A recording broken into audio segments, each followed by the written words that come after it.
Olá pessoal, finalmente trago mais um vídeo aqui para o canal. Eu estive a pensar sobre que vídeo é que gostaria de trazer. E eu tenho lido algumas coisas e em breve vou falar um bocadinho desses livros. Eles estão ali separados, portanto eu não os arrumei na estante porque eu faço questão de falar aqui deles no canal. Mas decidi mostrar os livros que eu acumulei durante este período em que estive um bocadinho mais ausente do canal, que foi sensivelmente 2 meses. Foram 2 meses. Os livros estavam ali em cima da estante, dá-me jeito arrumá-los agora nas prateleiras e estão aqui todos. Vocês conseguem ver que são mesmo bastantes. Da última vez que eu contei, acho que íamos em 45? 46? 46? 46. É muita coisa, é muita fruta. Isto não parecia tão mal se fosse dividido por vários vídeos, mas num único vídeo vai parecer imenso. E eu já vos vou explicar porque é que são tantos livros. Começamos primeiro com uma coleção de livros que eu vi, não assim há muito tempo, na FNAC. Eu não fazia ideia que estes livros ainda se vendiam. É uma coleção que foi lançada inicialmente em 1990 e pertence à editora Multilar. Na altura fazia-se bastantes coleções deste género e estou a falar, sem mais delongas, de uma coleção de livros da obra de Fernando Pessoa, portanto, ortónimo e heterónimos, poesia e prosa. E eles têm, assim, este aspecto. Portanto, mais uma vez, eu desconhecia estes livros. Vou só pousar aqui em cima da mesa, que eu agora tenho uma mesa maior aqui na sala. E estes livros têm, então, este aspecto, assim. São bonitos. Não diria que é tamanho de bolso, porque eles têm mais cerca de 20 cm de altura, portanto acaba por ser um tamanho normal. Uma espécie de couro, pele, com alguns toques aqui de dourado, e depois, assim com estes detalhes, sendo que em cima tem o número do volume.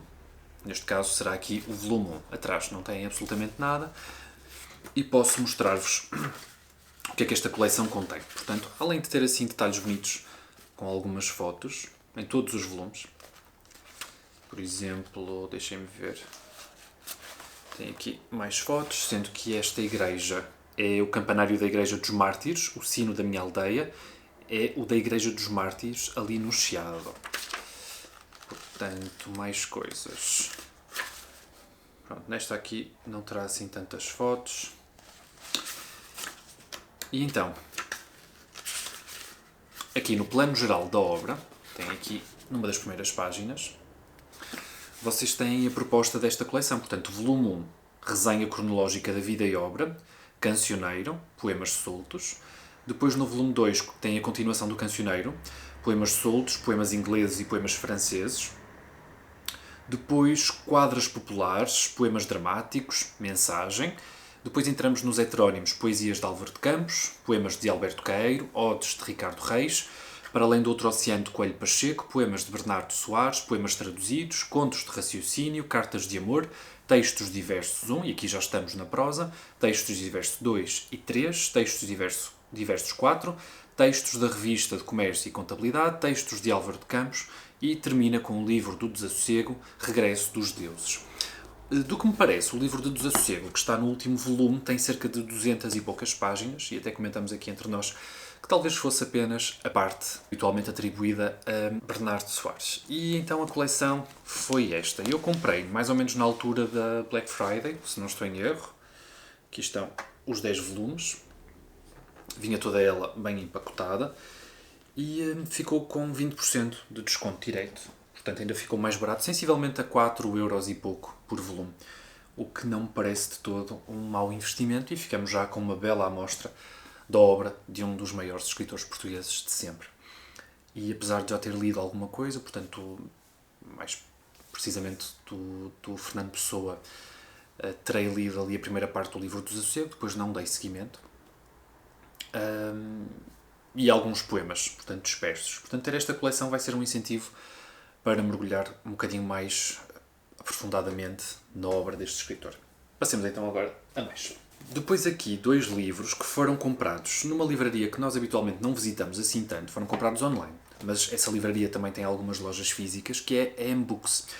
O Emanuel tinha acabado de ler um livro do Platonov, A Escavação, um volume que eu também já tinha há mesmo muito tempo, e depois percebemos que este escritor russo não tinha mais livros.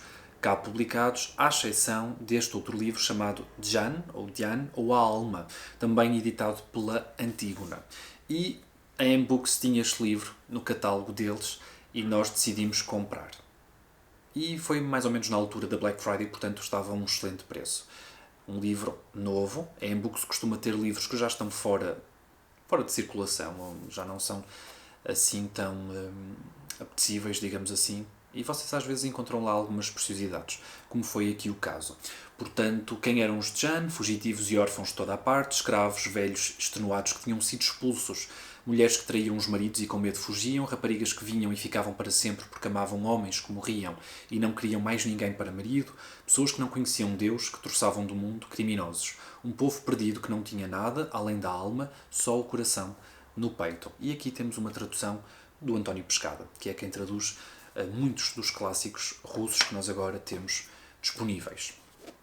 E, para de certa forma, completar um bocadinho esta encomenda e justificar também a encomenda, decidimos de encomendar mais um livro, e neste caso, mais um livro da Antígona, Cartas de Jack London.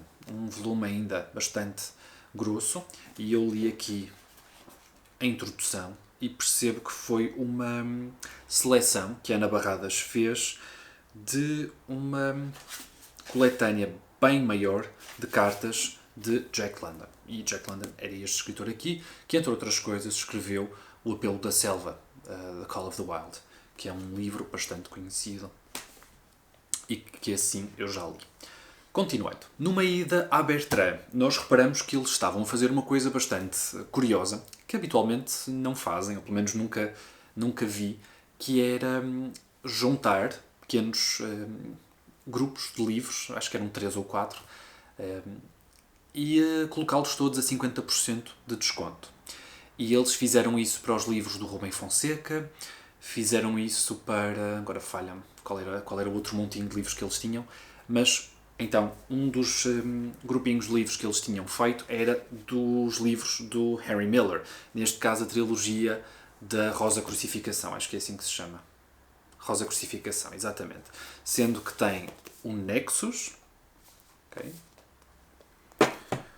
o Plexus, grandes calhamaços, e o Sexus. Todos eles da Livros do Brasil. E era uma trilogia que nós já queríamos há algum tempo. Do Henry Miller li apenas 2 livros e pretendo ler mais. Quando é que vou pegar nestes calhamaços? Não vos sei dizer, mas sim, os 50% tornavam esta compra completamente irresistível. E era uma coisa que nós já queríamos há algum tempo. Depois, uma novidade bem recente foi o lançamento das outras crónicas de António Lobo Antunes. Cá está um volume lindíssimo. Este ano creio que não saiu romance. Portanto, a Dom Quixote editou todas as crónicas que faltavam. Eu não sei dizer de quando a quando, mas acho que está aqui, de 2013 a 2019, crónicas que António Lobo Antunes escrevia para a revista Visão. E são muitas. São muitas. E está aqui um volume de cerca de quase 700 páginas de crónicas. Sendo que era uma coisa que ele fazia habitualmente. Portanto, à medida que ia publicando os romances, ia lançando volumes de crónicas. Este será, possivelmente, o último.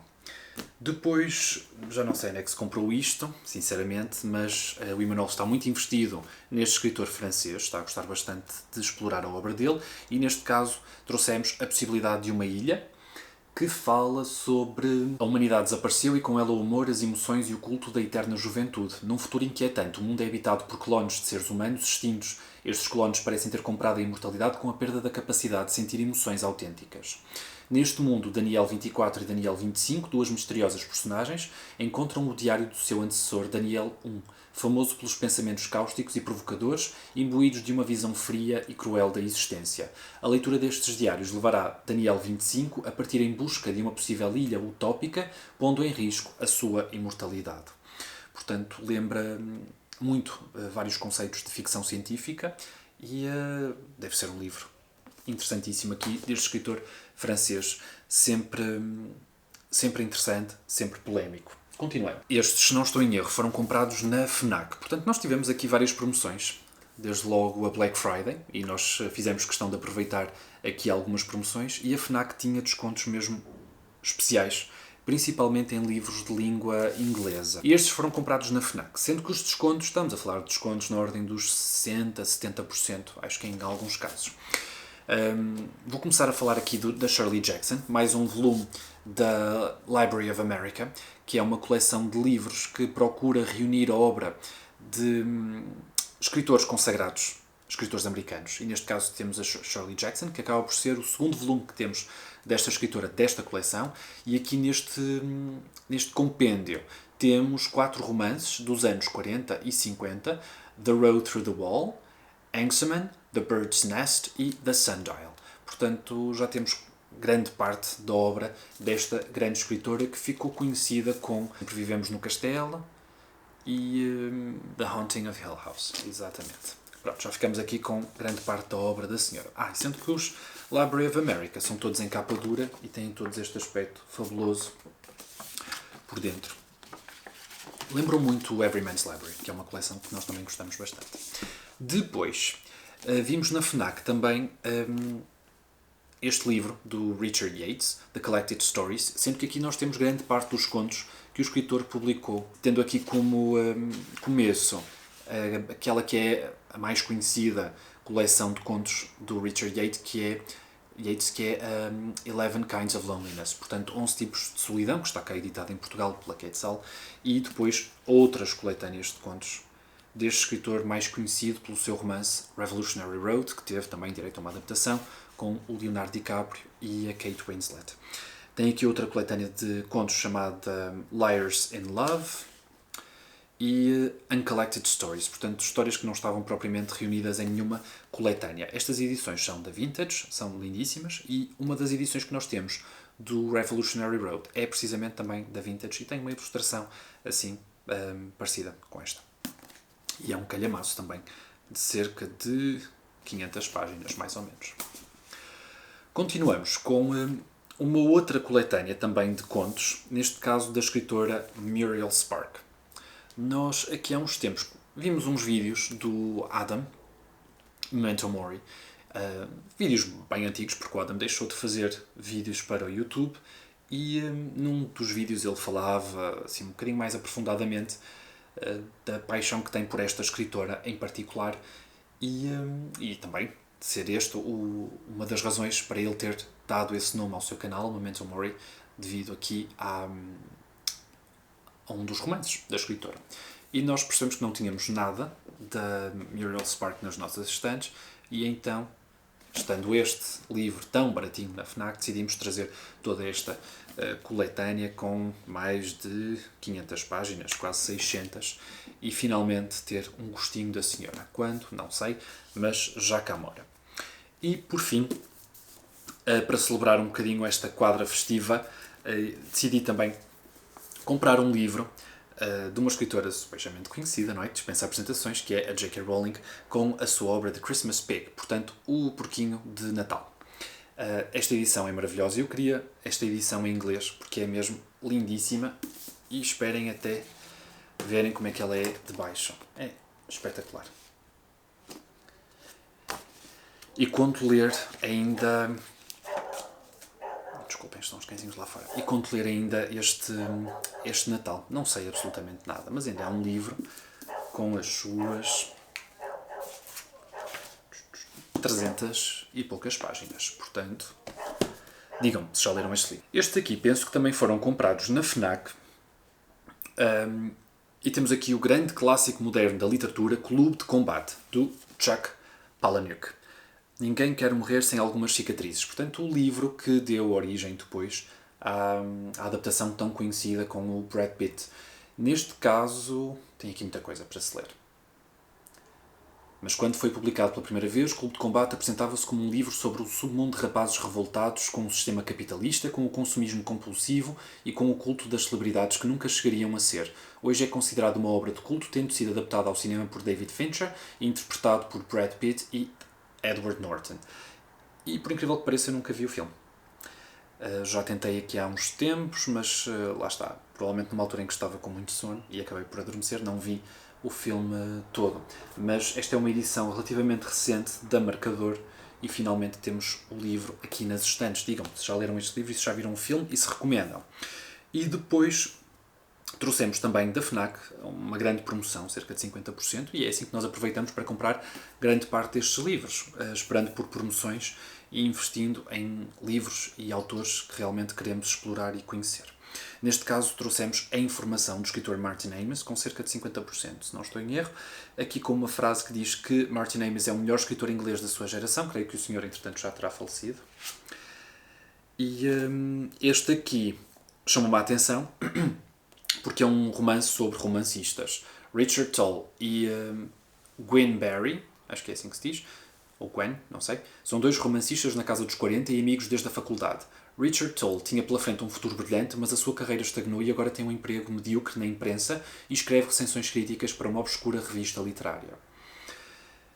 Isto parece que vai ser um livro que vai, de certa forma, recontar o que aconteceu, de facto, entre o Martin Amis e o Julian Barnes, que eram grandes amigos entre eles.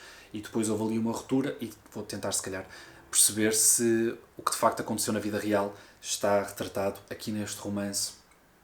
Digam se já leram a informação do escritor Martin Amis. Chamou a atenção também porque o Ian McEwan tem um livro chamado My Purple Scented Novel, que eu até acabei por falar aqui num vídeo já com alguns meses. Uma coisinha mesmo muito pequenina. É um conto, na verdade. E talvez tenha tido aqui alguma inspiração nesta história, porque de facto também retrata dali do quebrar de relações entre dois amigos de faculdade que tinham os dois a ambição de serem grandes romancistas. Passemos às compras mais recentes, mas ainda falta aqui uma bela pilha de livros. Ontem também decidimos trazer aqui alguns livros, sendo que 2 tinham sido feitos, tinham sido encomendas online, nós fomos depois buscar à livraria, e quando fomos buscar à livraria vimos que a Relógio d'Água tinha publicado este livro do Robert Louis Stevenson, que é uma coleção de ensaios, Apologia dos Ociosos e Outros Ensaios. Eu lembro-me que este primeiro ensaio, a Apologia do Ócio, acho que tinha ficado assim, tinha sido traduzido pela Antígona, que tinha uma edição belíssima, mas nunca cheguei a comprar essa edição. E esta edição aqui, da Relógio d'Água, tem, sei lá, uma dúzia de ensaios, em que ele vai discutir, por exemplo, os romances de Victor Hugo, divagações sobre o romanesco, um capítulo sobre sonhos, Apologia dos Ociosos, o meu primeiro livro, A Ilha do Tesouro, livros que me influenciaram, entre outras coisas. Portanto, é algo que nos chama bastante a atenção. E nós estamos também de olho numa edição que existe em inglês, com cerca de 900 páginas, 900 mil páginas, mais ou menos, que tem toda a obra do Robert Louis Stevenson e que reúne, então, a totalidade dos seus ensaios. Mas, para ter primeiro aqui um gostinho, começamos com esta edição da Relógio d'Água. Tem uma capa mesmo muito bonita. Uma capa que eu acho que já foi utilizada por outra editora, ou para o Huckleberry Finn, ou para o Tom Sawyer. Já não tenho a certeza.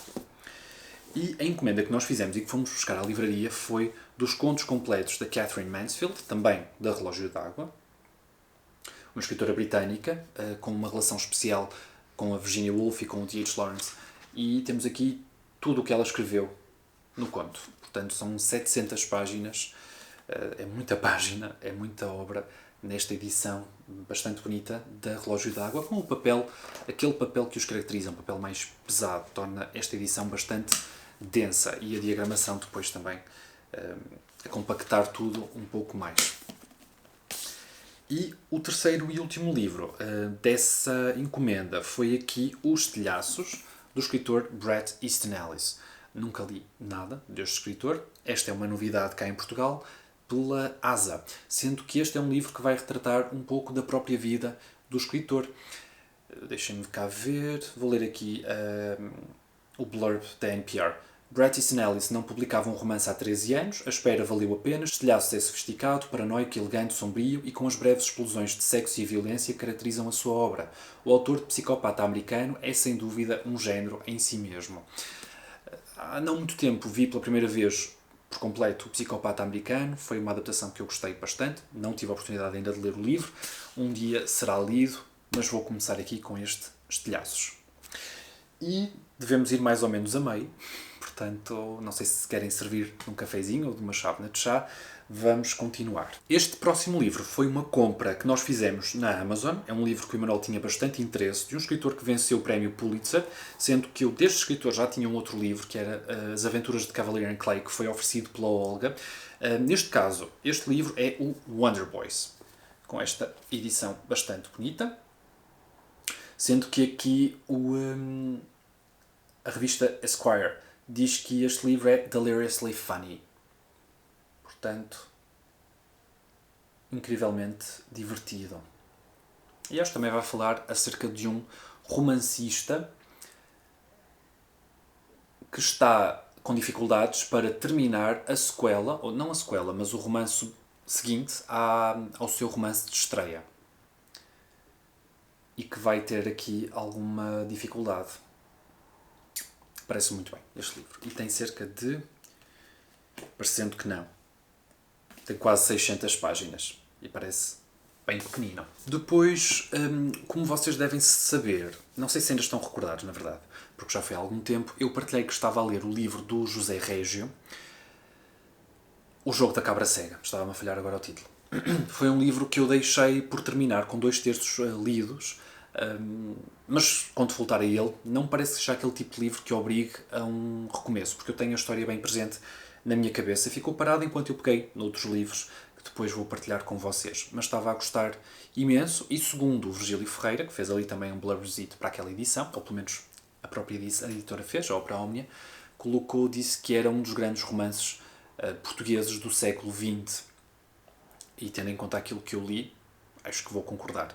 Mas vemos então depois o que é que o Régio decide fazer na última parte desse romance. Enfim, fiquei bastante impressionado. Entretanto, decidimos comprar algumas edições, porque tínhamos receio que estas edições não estivessem assim muito disponíveis, porque provavelmente não tiveram uma impressão elevada, não é? Em termos de número de cópias. E decidimos comprar Davam Grandes Passeios aos Domingos, que é uma novela. Rosa Maria é a personagem principal desta curta narrativa, plena de ironia e de fina observação psicológica, por quem imediatamente se sente empatia. E, entretanto, o Emanuel já leu este livro. Sim, este é mais curtinho. Depois temos Histórias de Mulheres. E estas edições são todas lindíssimas, da Ópera Omnia. E creio que na livraria, já não vos sei dizer onde é que nós compramos estes livros, mas em algumas livrarias online estes livros já não estavam disponíveis. Portanto, fomos mesmo a tempo e ainda nos faltam mais uns quantos. Continuamos com O Príncipe com Orelhas de Burro, que também, se não estou em erro, são... neste caso também é uma narrativa, portanto será uma espécie de romance, enquanto que Histórias de Mulheres são contos. E depois temos Há Mais Mundos, que, se não estou em erro, estes também eram contos. Exatamente. Há Mais Mundos, contos. Também com uma edição bastante bonita. E eu, da Ópera Omnia, já tinha mais alguns livros, mas é uma editora que, bastante pequenina, não é? E que vai lançando pouco, mas tudo o que lança tem imensa qualidade. Apesar da edição do Jogo da Cabra Cega ter ali algumas gralhazinhas, pronto, que eu atribuo uma falta de uma revisão que deveria ter havido, mas apesar de tudo a edição está irrepreensível, e como também não há tradutor envolvido, não houve necessidade, portanto não existe sequer esse aspecto, mas uma outra gralha na transcrição então do texto. Pretendo terminar esse livro e depois, quando terminar, falar aqui um bocadinho com vocês acerca desse livro, que não é assim tão falado, infelizmente, e que até merecia, se calhar, mais, não só divulgação, mas mais edições. Continuando, esqueci-me de mostrar aqui este, também do José Régio, só que, na verdade, este livro é de Eugénio Lisboa, que era um perito em José Régio, em abordar a sua obra, e ele lançou este livro, que foi publicado depois mais recentemente pela Ópera Omnia, José Régio, a Obra e o Homem, portanto acaba por ser uma biografia, e eu decidi também ter aqui nas estantes.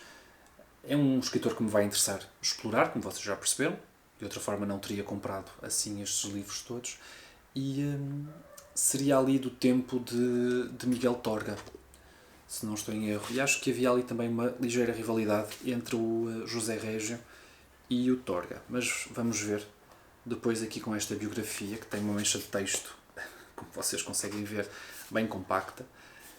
Vamos ver e tentar perceber um bocadinho melhor quem era este escritor português. Estes outros livros, creio que também foram comprados na FNAC. E este acho que era um livro que o Emanuel já queria há bastante tempo, da Ana Cavan. Gelo, entretanto, já terá lido. E creio que terá ficado com uma impressão bastante positiva, apesar deste ser um livro um pouco difícil, em termos da forma como a mulher escreve. Tanto que aqui o The Paris Review diz que a Ana Cavan escreveu alguma da ficção mais marcante e original do século XX. E a Doris Lessing diz que não há nada que se assemelha. Num mundo dominado pela destruição, a guerra e o pânico, um protagonista sem nome vagueia por uma paisagem surreal, mas familiar, em demanda de uma estranha jovem mulher de cabelos prateados. Nesta busca insistente e obsessiva, atravessa mares e planícies geladas, ruínas de cidades saqueadas, lutando contra o tempo numa missão que tem tanto de real quanto de imaginário. Salvar esta rapariga de vidro antes que o mundo conhecido se encerre no interior de uma muralha de gelo. Cá está. Uma edição belíssima da Cavalo de Ferro.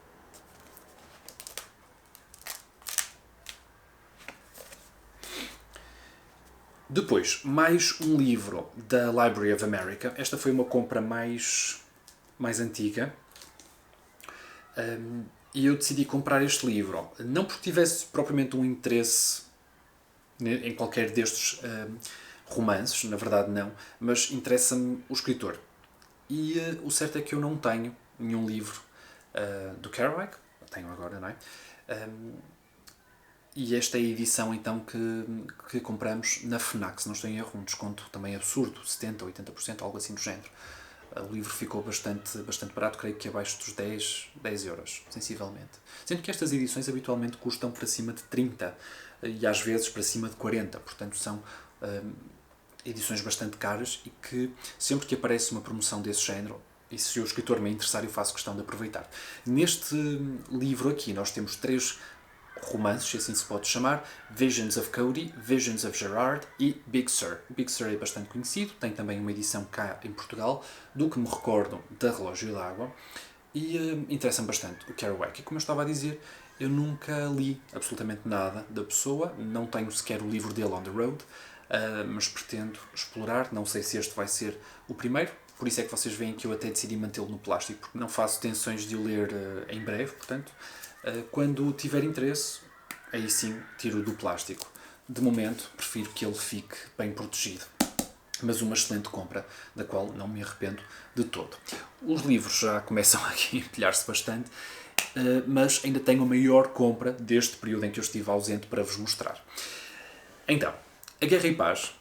Provavelmente vocês já estão a par, porque vocês seguem outras pessoas, nomeadamente no Instagram, e acredito que isto tenha sido bastante divulgado, mas A Guerra e Paz fez uma promoção excelente nos clássicos que eles têm numa determinada coleção, que eu já vos vou dizer o nome, com mais de 18 meses. Eles estavam com os clássicos a cerca de 60% de desconto, e tornou tudo tão mais apetecível. E como é lógico, não é? Eu fiz questão de aproveitar e já vos digo quantos é que comprei. Compramos 11 livros nessa promoção ridícula da Guerra e Paz. 60% nos clássicos, com mais de 18 meses. Sendo que alguns destes livros ficaram a 3, 4 euros, que é uma coisa absolutamente irrisória.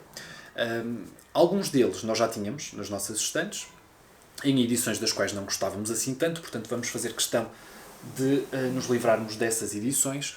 E passo então a mostrar. Os livros que nós compramos foram estes todos. Mais recentemente até comentei um vídeo da Joana, do canal Brain Dead Book Club, acho que é assim, e escrevi que tinha comprado uma dúzia destes livros, porque ela também tinha aproveitado essa promoção da Guerra e Paz.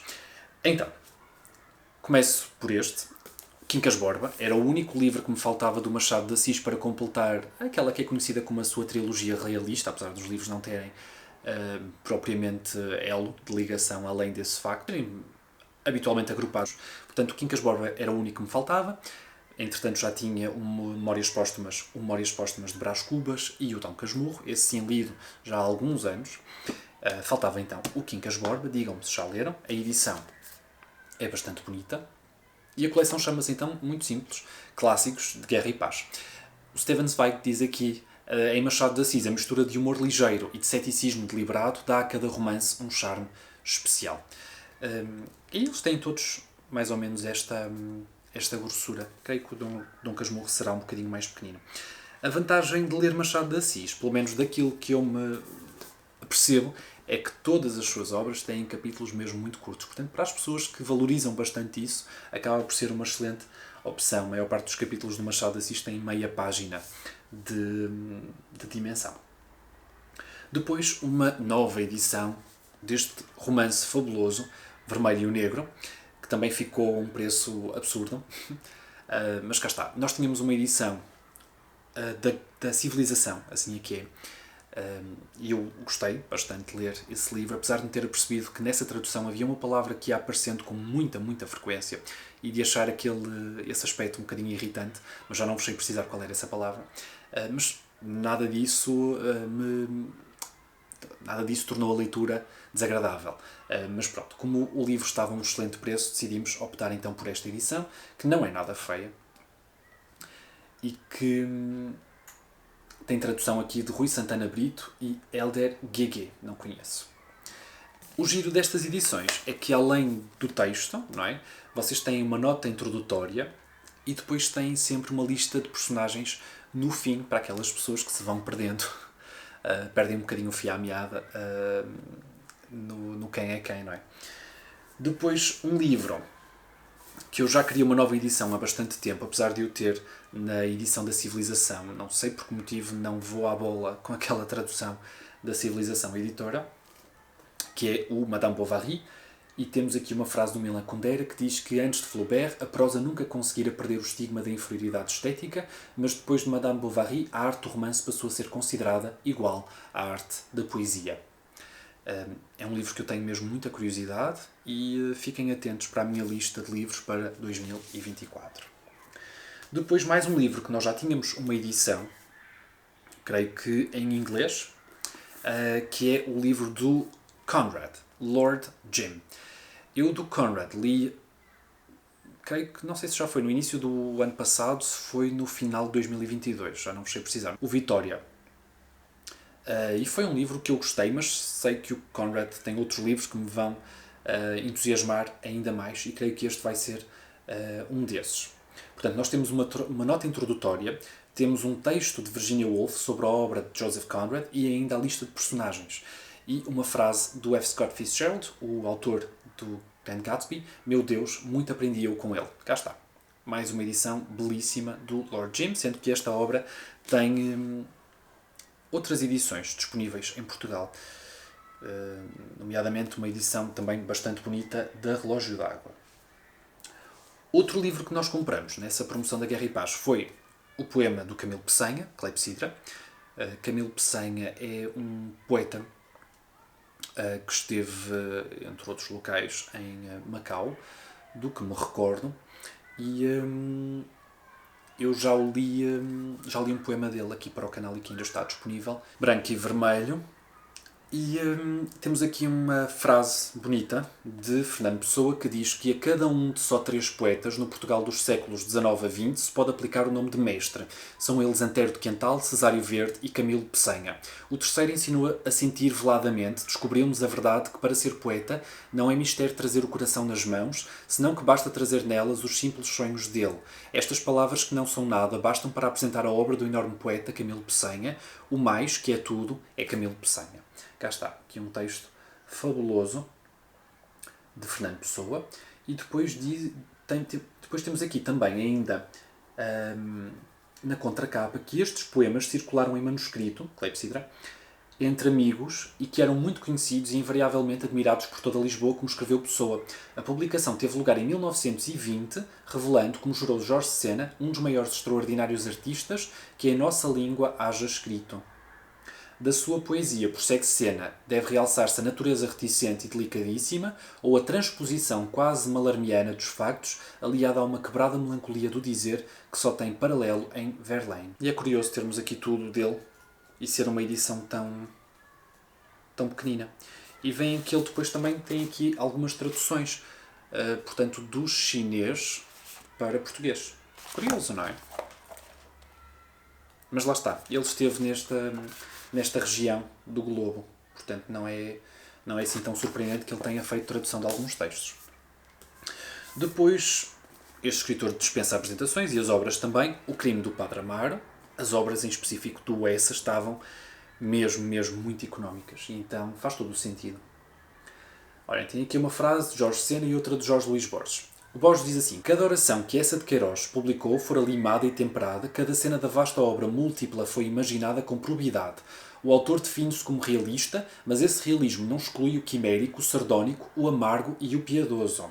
Depois Jorge Sena diz que O Crime do Padre Amaro não é, pois, só o primeiro romance de Essa, é o primeiro romance naturalista da literatura de língua portuguesa.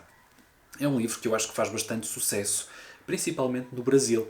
O Crime do Padre Amaro, pela própria temática. Cá em Portugal não parece que seja assim muito lido, mas o Essa de Queiroz, infelizmente, não é muito lido na sua globalidade, não é? Tendo em conta que é o nosso grande romancista, e acho que dificilmente se colocaria outro escritor a par do Essa de Queiroz no campo do romance. Possivelmente poderíamos ir ali a um Camilo Castelo Branco, mas acho que invariavelmente o Essa tem títulos mais conhecidos do que o Camilo, se deixarmos ali de parte O Amor de Perdição. Mas infelizmente não é dos escritores mais lidos cá em Portugal. Ou se é lido, muitas vezes é por obrigação, e isso é sempre triste. Outro romance de Essa de Queiroz, que eu acho que nós ainda não tínhamos cá em casa, era A Cidade e as Serras, nesta edição também bastante bonita. Cá está, este mais curtinho. E do que me lembro, A Cidade e as Serras teve como começo um conto do Essa, que eu já vos digo qual é, porque nós também compramos aqui uma edição dos contos do Essa, e temos aqui a gênese, que foi o Civilização. Portanto, o Essa primeiro escreveu este conto, Civilização, e depois decidiu expandir para o romance A Cidade e as Serras. E aproveito e já vos mostro aqui a coletânea de contos do Essa de Queiroz, da Guerra e Paz. Eu já tinha contos de livros do Brasil, acho que é assim, uma edição bastante simples. E aqui temos textos de Raul Brandão sobre Essa, uma nota introdutória, texto sobre o Essa contista e jornalista, folhetinista com dados sobre a publicação dos originais, e penso que temos tudo o que ele publicou que se possa qualificar como então conto. E é então Adão e Eva no Paraíso, O Senhor Diabo, Singularidades de uma Rapariga Loura, que tem leitura aqui no canal, Um Poeta Lírico, No Moinho, Civilização, A Aia, O Tesouro, Frei Genebro, O Defunto, A Perfeição, José Matias e O Suave Milagre.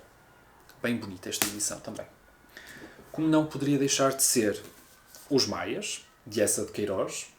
Precisávamos de mais uma edição? Não, mas é um dos nossos livros favoritos cá por casa, e é sempre bem-vinda uma edição, especialmente ao preço a que foi.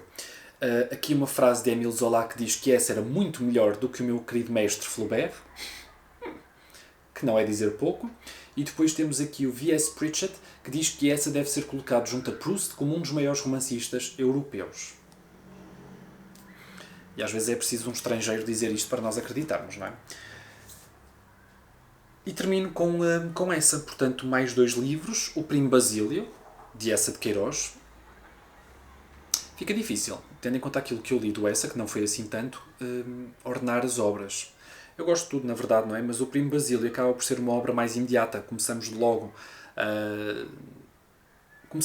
no ambiente familiar daqueles personagens. Não temos o preâmbulo dos Maias, que eu acho delicioso, mas que realmente dá uma dimensão e uma camada bem significativa, quase que estabelece uma mitologia à volta daquela família. Aqui no Primo Basílio já não é tanto isso. Já é uma coisa muito mais direta, um romance mais convencional. E acaba por ser uma ótima introdução ao Essa de Queiroz. Portanto, se vocês nunca começaram, ou nunca leram nada do Essa, talvez aqui o Primo Basílio seja uma excelente porta de entrada. E depois mais um livro que também já tínhamos cá a edição, mas não era uma edição propriamente bonita, que é A Ilustre Casa de Ramires. Também aqui uma edição belíssima. E temos aqui uma frase, desta vez de Virgílio Ferreira, que diz que essa realiza com a palavra o mais espantoso milagre de subtileza, de graça, de sensibilidade. Cá está. Temos ainda aqui, nesta edição, por isso é que estas edições da Guerra e Paz são tão ricas, porque além do próprio texto, por exemplo, uma edição da Civilização só tinha mesmo o romance, ponto, não havia mais nada, nem notas, nem introdução, nem absolutamente nada. Talvez apenas uma biografia pequena do autor. Estas edições, ao contrário das da Civilização, incluem sempre nota introdutória, a biografia, textos de outros escritores e a lista de personagens que, talvez num romance, como os romances do Essa, talvez faça mais sentido. E cá está, a pilha de livros que foi adquirida neste período de ausência. Eu espero gravar agora com mais regularidade. Não vos posso dar nenhuma justificação em particular pelo facto de eu ter estado ausente. Creio que estive com um pouco mais de trabalho. Acho que foi mais isso. Portanto, eu sinto sempre uma coisa, que é se eu não estou a ler com a frequência devida, seja ela qual for, também não me sinto muito motivado para depois gravar aqui vídeos para o canal. Custa muito fazer vídeos sobre nada. E acredito também vos gostaria a vocês ver vídeos sem grande relevância. Enfim, digam-me nos comentários, por favor, o que é que vocês já leram destes livros, o que é que recomendam, se algum destes livros pertence à vossa seleção de livros para ler em 2024. E se vocês por acaso quiserem... Não, vamos deixar isso para um próximo vídeo, porque eu depois ainda volto aqui ao canal para partilhar não só os favoritos de 2023, apesar de eu achar que é ainda um bocadinho cedo para isso, mas para gravar o vídeo de livros que eu gostaria muito de ler em 2024 e também fazer um balanço de como é que correram as leituras que eu tinha planeadas para 2023. E pronto, por hoje acho que é tudo. Vemos então no próximo vídeo. Ok? Tchau, pessoal!